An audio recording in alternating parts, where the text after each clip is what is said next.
corner senti a brainy hossa na ye corner say yeah the betum so live bedem live minya infobia yeah kata na de na de fi ase kwa CJ Yemfa the Ghanaian Times sensasie na Ghanaian Times animo no mpanimfo a woda ha say soafo ya wo hwe o mainsase musade etu so abugina po eda ha Ghana mampani na nado danko akufo ado obafani Joy Sayi ene mpanimfo aka ni nyina no efa apiate wo hu apiate apiate atwerenche mo ekoso ewo honom no mampani se foto a waba to ho se Ghana ni bia wo kakra pese ode boa fatumu no wono ode 100,000 Ghana cedis 100,000 ono ani botom wow 100,000 Ghana cedis na ode eboa ama foto no penifo atumi ade agina ho na obia so wo kakra opese ode atumu no wonfa emeboa ntimfonyi ne de ene akasa ne ekoso ewo apiate ne chese ne ka hu bia no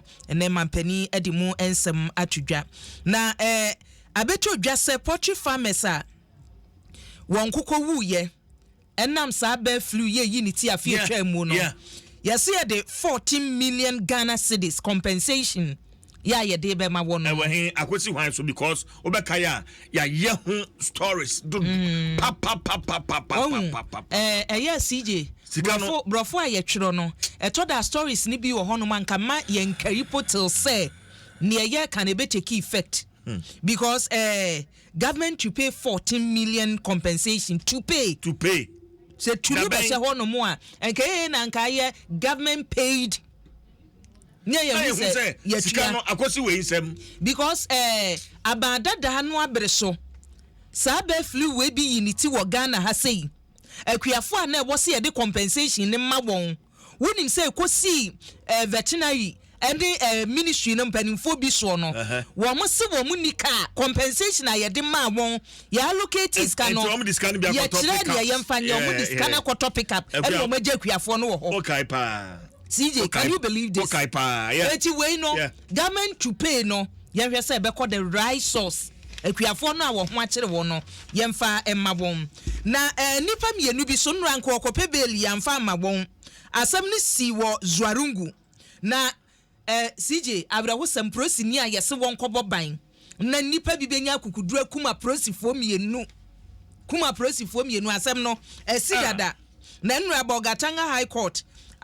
East region mpanimfo court no yesi nipa mienu ye de wo begina ho no mo si o enkomo omu pebeli eti Babila Basantam yeso ye small scale miner na Thomas Azure 42 years also small scale miners ene woni e ka hu nyina no mpanimfo se ye ma wo beli ne ye ma wo chena ensem we nyina no the Ghanaian Times mu na ewo na yemra daily guide so emwe ene mampani sem no ebi eda ha sei ena asem foforo yesi E-Levy no eho ene abanya ya intensify education afi na mpanimfo se wo ye cheche ma Ghana fo akuya wohu me de na sisi a Facebook tena hwan ye friend tena dempo tena osai se me asem a me bisa general no ase many general ya adwen but that's my opinion and prime kind say time na abide ye satan hall meeting no atwam akachire no so akwa me ba oka town hall meeting na nyabotre so oka town hall meeting no a da bia what topic omoye topic no omoye ye na say town hall meeting no ankasa E-Levy town hall meeting asem na make okay this should have been ampa sana a parliament the kind budget and neya abeto dwawie ma obia take positions awie no efianse na be ye ho kyerɛkyerɛ I mean say wo hwɛ aban problem ba ko ewo ho communication education consultation eno kora de nya ba ko edos wahu nsɛm yensa amaken nipa no a yɛde asɛm no ba no ɛfa wo ho no a wo besom even no mo supporters MPP communicators no kra no ewo se enka ye de asem no hyebwa no emo de kwa abonten no enra sa wo hwe ye a wo ye town hall meeting no oba bi asem okan ne se wei na nka wo se maka we ya kire ya ma ya tumi dia akofem dada eti da bia meka ho communication no omo be yire omo ho agina omo na so a omo nyina so Ministry of Information mutage for nsemi sa consultation o ya mo ya mane eno no ye nat ne na gratifo no so ma so ye agina ye be sere wo mo asem ni bi wo ho no mo a explanation keke wotumi nya ebre na wo chie nipa num sa ade a ye de ben no senti a ye de bani wo kan nipa no beti ase ba sa wo wa mekirem na obi be ye no propaganda de betum be se ni wi a na afe na wo so wasi akire ye ba be sum afe na ye be chiri ma kire omanfo eje omo so ma ye nti daily guide ne wo de sa ensem no ebi abetu edwa ana ye ba the custodian so emu a the custodian ene ne dan mu ene town hall meeting de age ba bia mum age ba bia ne de won krata no wofa ba bia chese ebi ewo ho ye omode atututumu omode atututumu saa ena maame eslowusu enra wono ne wo kan ede fa saa E-Levy no ho no wo se ne se wo hwe dwa amanfo di wo social media ye to bia ye nye wo to bia nipa kakra bi a wotua to wo man mu no senka Ghana for te wase ama watumi de san hihye ye we ya adwuma nka no beboa ama nipa 2.4 million kakra bi no a wo mo na eto ho asodie da wo so ye tumu o ye dan yo ne wo no wontua bi no no emfa ne ho na wo awutua bi wo awakatua beba eto da pa CJ se wo hwe ne ye yate afiri wakatua mu a na former moderator Presby kan yin Professor Mate kan ye say osine salary be kan sa na kafia wo ayete wo no wo de ya calculate na